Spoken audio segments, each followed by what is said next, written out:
29 मार्च रोजी अमरावती जिल्ह्यातील भानखेडा गावी घडलेली संतापजनक आणि अतिशय दुर्दैवी घटना।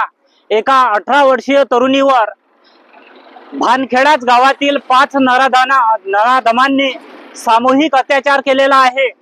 ही अतिशय निंदनीय घटना घडलेली आहे। 29 तारखेला ती मुलगी आणि तिचा मित्र रात्रीच्या वेळेस या रस्त्याने जात असताना, रस्ता आपण पाहू शकता, हाच तो रस्ता आहे ज्या ठिकाणी ही घटना घडलेली आहे। आणि तो तिचा मित्र आणि ते मुलगी या रस्त्याने जात असताना त्या 5 नराधमांनी त्या मुलीला रस्त्यात अडविले। तिच्या मित्राला एकाला झाडाला बांधून त्याला अमानुष मारहाण करण्यात आली। त्याच्या खिशातील पैसे काढण्यात आले आणि त्या मुलीला आपण हा जंगल बघू शकता की ह्या जंगलातील एका विशिष्ट ठिकाणी नेऊन त्या मुलीवर सामूहिक अत्याचार करण्यात आला। अतिशय निंदनीय घटना आहे। या नराधमांना पोलिसांनी शोधून काढलेला आहे।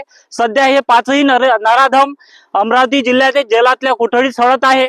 यांना मी या व्हिडिओच्या माध्यमातून सर्वांना विनंती करतो की अशा घटनांपासून सावध राहण्याकरता मुलींनी कधीही रात्रीच्या वेळेस या अशा सुनसान रस्त्याने कधीही प्रवास करू नये, जेणेकरून भविष्यात अशी घटना घडणार नाही याची सर्व मुलींनी काळजी घ्यावी। आणि असे नराधम प्रत्येकच ठिकाणी असण्याची शक्यता नाकारता येत नाही। तरी तुम्हाला हा व्हिडिओ कसा वाटला? व्हिडिओला लाईक करा, शेअर करा, फॉलो करा।